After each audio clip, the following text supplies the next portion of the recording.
Did you think, I need to pack this in? Never. Why not? I don't ever give up.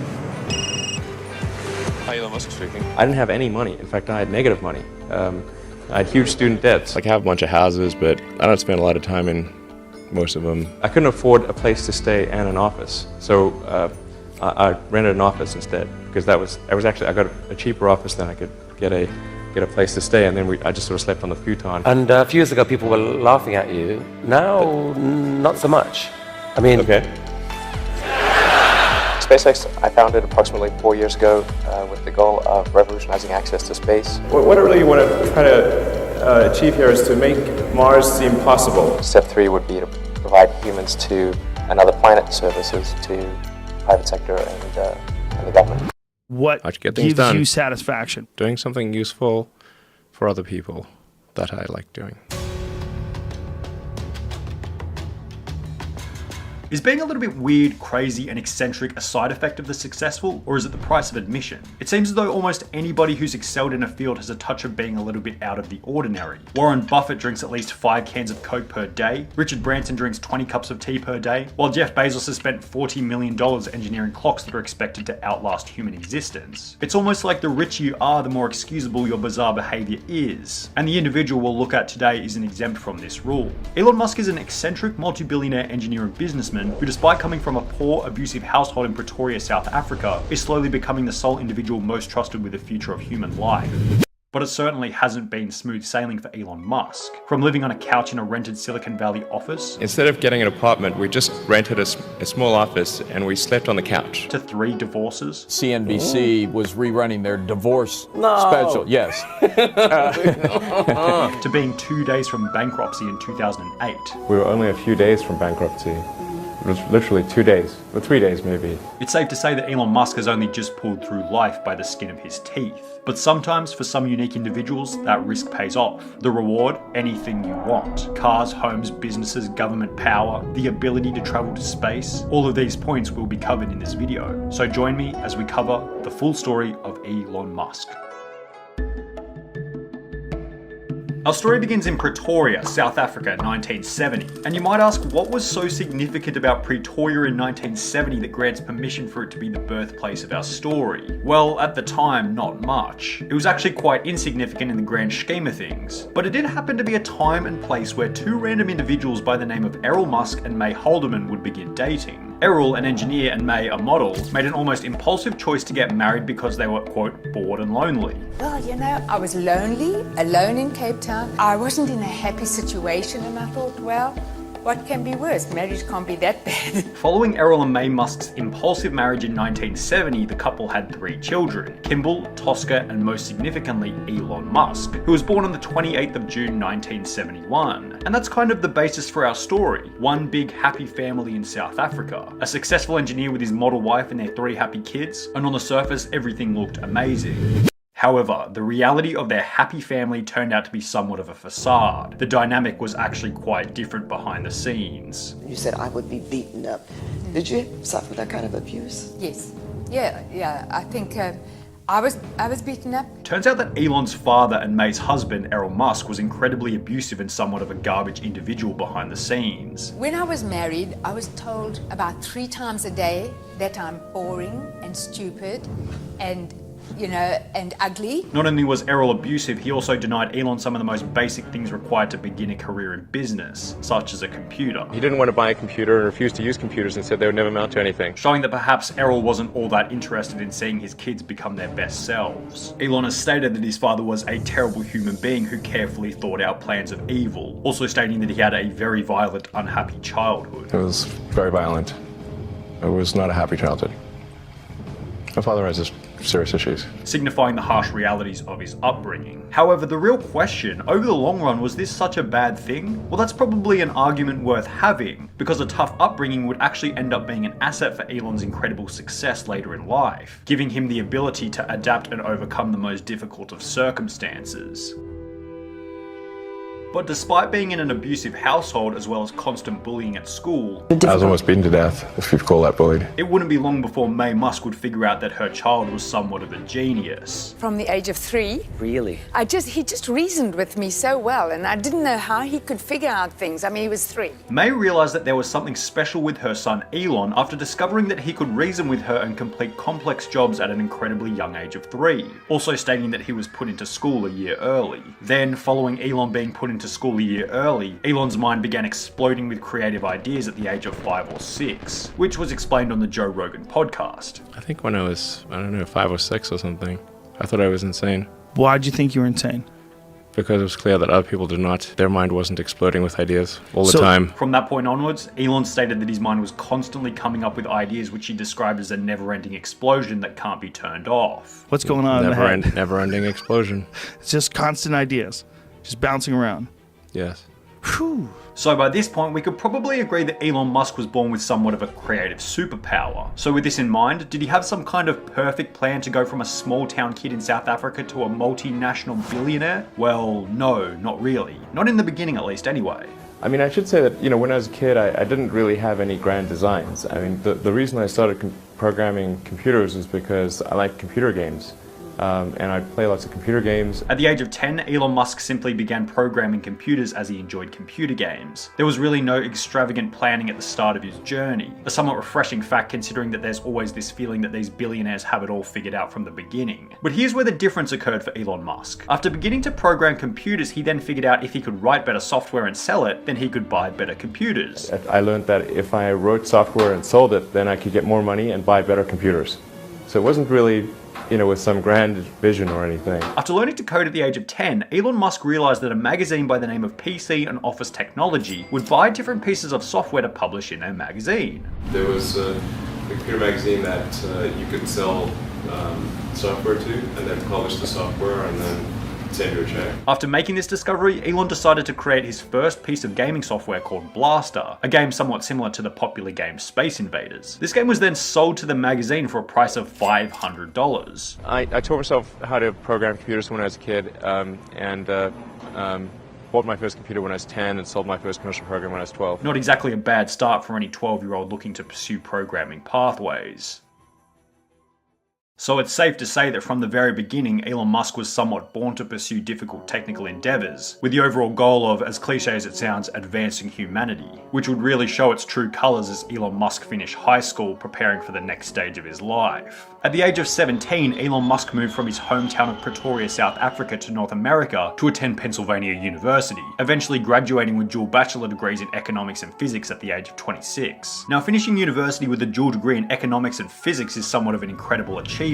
But there was another issue here. He wasn't in the place that he wanted to be. Sure, Philadelphia was cool and all, but Elon had his mind set on somewhere else, a location where he thought he would really thrive. I thought, okay, I really want to work on new technology, so I want to get to Silicon Valley. When I was growing up, Silicon Valley seemed like some sort of mythical place. Silicon Valley, the place where it was all happening. The holy promised land for any entrepreneur looking to take a deep dive into the world of tech. In 1995, Elon Musk made the move to Silicon Valley to begin working on energy storage technologies for electric cars. The reason I came out to Stanford was actually to work on energy storage technologies for electric cars. This is somewhat of an insignificant fact now, but will be extremely important for later parts of the video. After moving to Silicon Valley with a car, computer, and $2,000, Elon thought his best path would be to apply for traditional tech employment. But there was an issue with that, mainly owing to his location. Silicon Valley was full of thousands of tech guys, all of which competing for a small amount of jobs. At first I tried to get a job at Netscape because that was the only internet company, and they didn't respond to me. So then I was like, okay, if I can't get a job at the only internet company, then I better try starting something. And that was that. Elon Musk went with the old, if you can't get a job, create your own job. He was metaphorically thrown in the deep end, but often the deep end is the best area to learn how to swim. Well, what are the things that are most likely to affect the future of humanity, just in, at a macro level? And it just seemed like it would be like the internet and sustainable energy, making life multiplanetary, and then genetics, and AI. After Elon's arrival in Silicon Valley, Elon Musk began to critically think about the areas in tech that would likely affect the future of humanity. And while genetics, AI, and making life multiplanetary were probably out of Elon Musk's 24-year-old hands, one area of tech that he thought he might be able to make an impact on was an area that at the time was barely even an area of tech. It wasn't monetizable and it was far from being a big industry, but would later become one of the most important pieces of daily human life. We're of course talking about the internet. After having experience writing and selling gaming software as a teenager, Elon had the general knowledge required to begin writing internet software. Elon Musk began writing software with the goal of, quote, making useful things happen on the internet. Trying to make useful things happen on the internet. Possibly hinting that he had no real idea of what he was trying to create in the beginning. However, this would change when Elon Musk would create his first piece of saleable internet software, described as a software allowing media companies to convert their paper and print content into digital content. So we thought, well, the media industry would need help converting its content from a print media to electronic. And they clearly had money. This software was the basis for Elon Musk's first company, Zip2, which was created with his brother Kimball. Now, starting a tech company would be exciting for any 24-year-old. However, as stated by Elon himself, he would have no idea how difficult the first company would end up being. There's a friend of mine who's got a great saying about creating a company, which is trying to build a company and have it succeed is like eating glass and staring into the abyss. Having moved from South Africa and still having $100,000 worth of college debt, Elon Musk was so poor that he was unable to afford both a home and an office for his company Zip2. So what were his options here? He couldn't rent both at the same time. It was either an office or an apartment. And since offices were cheaper than homes, he rented an office space and simply slept on the couch while showering at a local gym. I didn't have any money. In fact, I had negative money. I had huge student debts. So, in fact, I couldn't afford a place to stay and an office. So I rented an office instead because I got a cheaper office than I could get a place to stay, and then I just sort of slept on the futon. This whole scenario might be what Elon Musk later described as the reality kicking in after starting a company. I mean, what tends to happen is it's sort of quite exciting for the first several months of starting a company, and then reality sets in, things don't go as well as planned, customers aren't signing up, the technology or the product isn't working as well as you thought. So for anyone who thinks that Elon might have had somewhat of a head start or smooth sailing in the beginning, it seems as though the reality was almost the opposite. After starting this first company, Elon, alongside his brother, a friend of his mum's, and 3 salespeople paid on contingency, began to market the product to various news outlets, achieving small flashes of success here and there. We started getting some interest. I mean, half the time it'd be like, what's the internet? Even in Silicon Valley. But then occasionally somebody would bite and we'd get a little bit of money from them. The company then grew and struck deals with bigger clients such as the New York Times. As the income grew, so did the overall value of the company. And after 4 years of running the company, Elon and his brother Kimball would finally reach that golden point that most tech startups could only dream of in the beginning, the acquisition of the business from a bigger company. In February 1999, 3.5 years after the beginning of development, tech company Compaq acquired Zip2 for a price of $305 million. Of that $305 million, $22 million went to Elon and $15 million went to his brother Kimball. So what did this mean for the subject of our story? Well, Elon had gone from a broke dude living on a couch in his company office to a multi-millionaire overnight. And Elon's new status of multi-millionaire meant spending a portion of the money on some new toys. Hi, Elon Musk speaking. It's 7 o'clock in the morning, and Elon Musk anxiously waits for his golden payoff, his prize for paying his dues in the valley. I expect to receive a car that I've just bought, which is called the McLaren F1. It's $1 million for a car.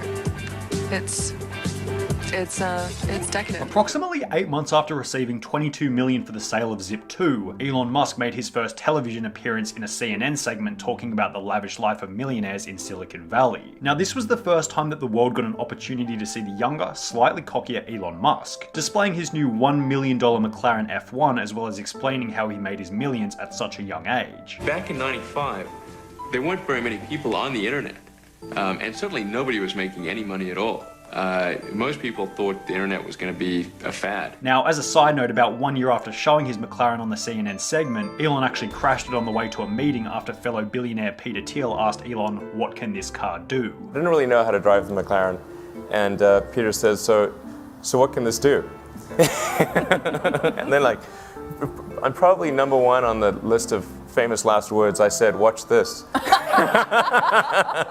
Elon, being the insane businessman that he is, then hilariously hitchhiked from the $1 million crash site to his meeting, ensuring that no investor relations were soured following a late arrival. Once the car was taken care of, then I hitched a ride too. And we continued the meeting. But all is well that ends well, because in 2007 the car was repaired and on-sold at a profit. Unsurprising considering the car would be worth around $20 million today. But we're getting a bit ahead of ourselves by talking about Elon's car crash in 2000. Let's cast our mind back to the 1999 documentary once again and we'll go from there. Now there were two other things in this CNN segment that were extremely iconic and worth documenting when talking about Elon's long-term story. Firstly, it was mainly a display of how far Elon Musk had come in only 3 short years. Just 3 years ago, I was showering at the Y and sleeping on the office floor. And now, obviously I've got a $1 million car and quite a few creature comforts. But perhaps the most important and overly significant section was Elon stating that rather than buying materialistic items such as his $1 million car, he was more interested in building and creating a new company. I could go and buy one of the islands in the Bahamas and turn it into my personal fiefdom. I'm much more interested in trying to build and create a new company. A new company that perhaps unbeknownst to Elon would be just around the corner. So this is an ATM. What we're going to do is transform the traditional banking industry. To transform the traditional banking industry, Elon's new goal. Somewhat of an ambitious goal considering the size of the banking industry, but after selling Zip2 for $300 million, I'd say that his confidence was running sky high and he was ready for a new challenge. After selling Zip2, I wanted to do something more on the internet, and it seemed to me that there hadn't been all that much innovation in the financial sector. In March 1999, only 1 month after selling Zip2, Elon Musk founded X.com, using $10 million of the $22 million received from the sale of his previous company. This website, X.com, was a website that would later become known as the now incredibly popular PayPal. But in the beginning, it was simply an unknown website called X.com, accompanied by a bunch of funding and a dream. The basic goal of X.com was for customers to be able to email money to each other rather than having to deal with everything in cash. And then we had a little feature, which took us about a day.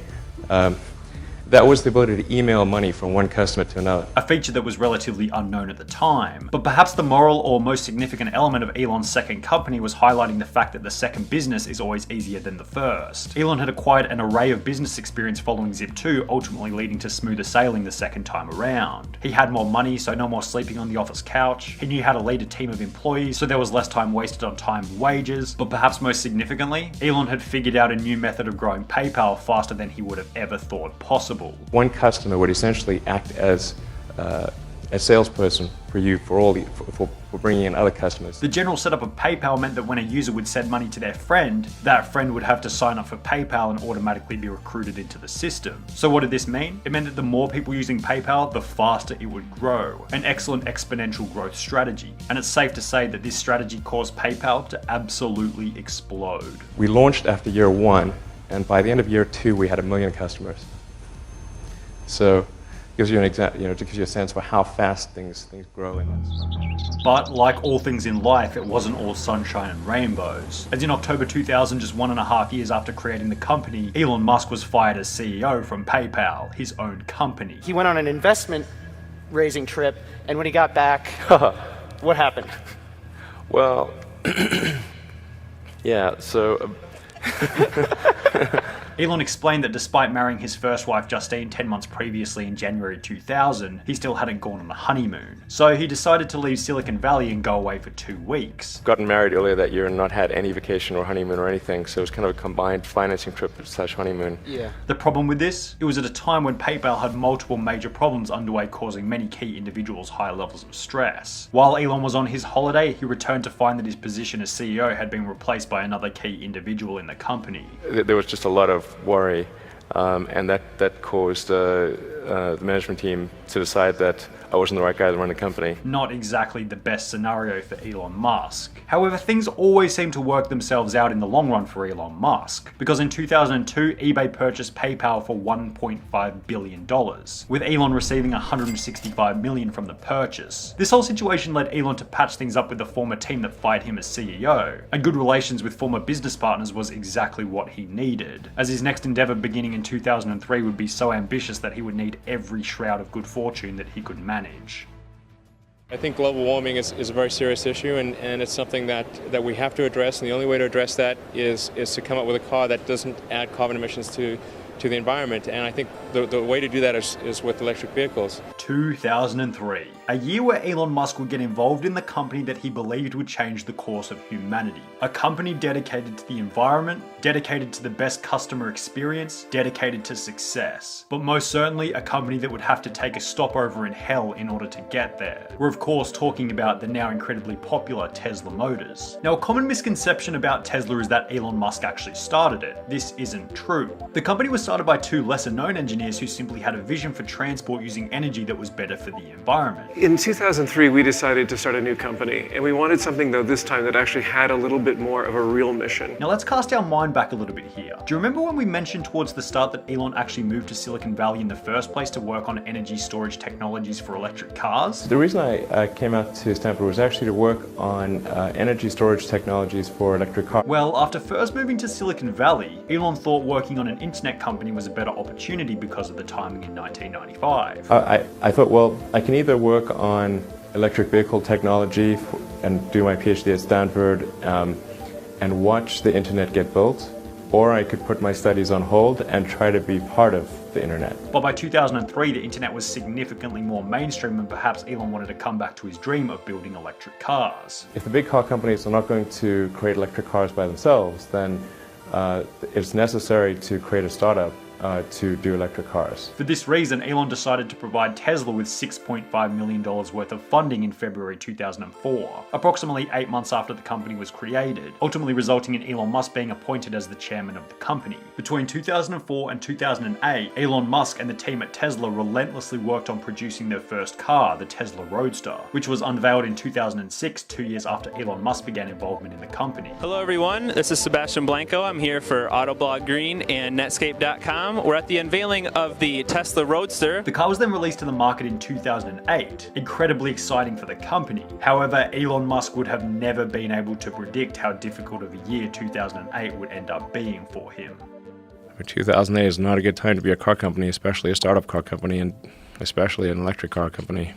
That was like stupidity squared. The global financial crisis, an economic downturn that would end up challenging even the most sophisticated in the business world. And economic downturns generally challenge car companies more than any other company, as when people don't have much money, buying a $100,000 electric car isn't usually at the top of a financial budget. For this reason, just before Christmas of 2008, Tesla was about 2 or 3 days away from bankruptcy. In fact, at the end of 2008, we were only a few days from bankruptcy.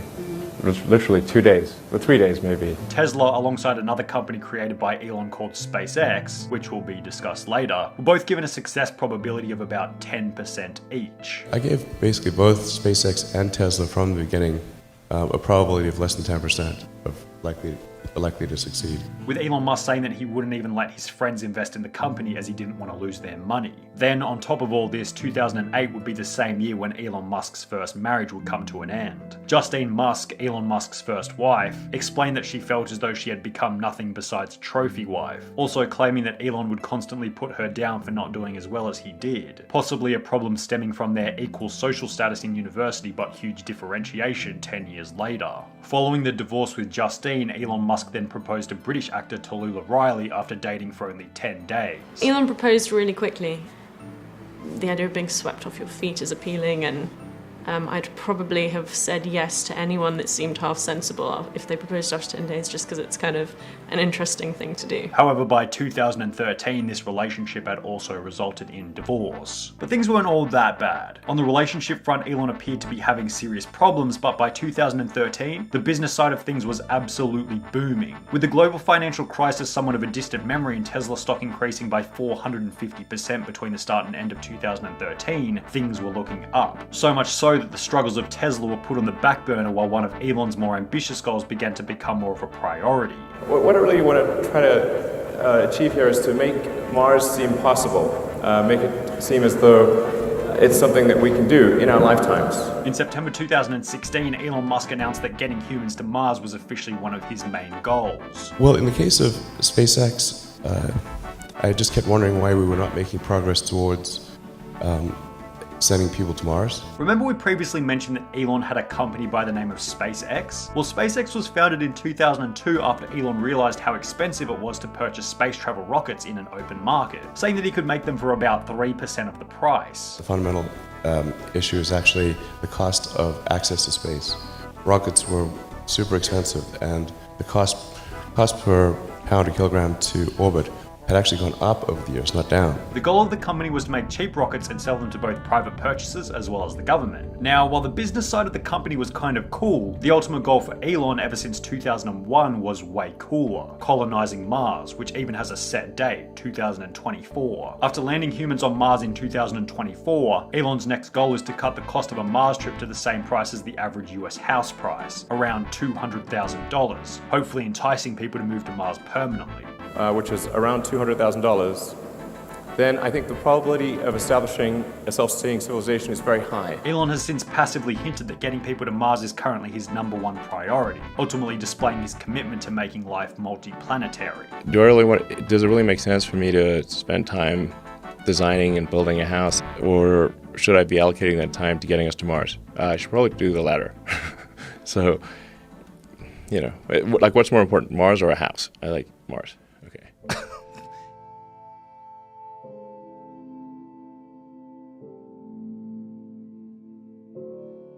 Is coming from a wealthy, well-brought-up background a requirement to make a change in the world? Do you have to conform to the rules of society to be a good human being? Are there limitations for where your imagination can take your reality? Elon Musk doesn't seem to think so. He set the example. Just because you might come from an abusive household in Pretoria, South Africa, doesn't mean you can't restructure the reality that you're living. From a nobody, to a programmer, to an engineer, to a man whose sole mission has become ensuring the future of human existence. And perhaps if you're watching this video in the far future, maybe you're watching this video on autopilot in your electric car, or we've already been to Mars and you're using some kind of futuristic piece of technology that none of us can even conceptualize at the moment. And if that's the case, I want you to remember that all of it started with one individual. An individual who just wanted to make the world a better place. An individual who upon birth wasn't much different to you or I. An individual who put humanity before himself. Elon Musk.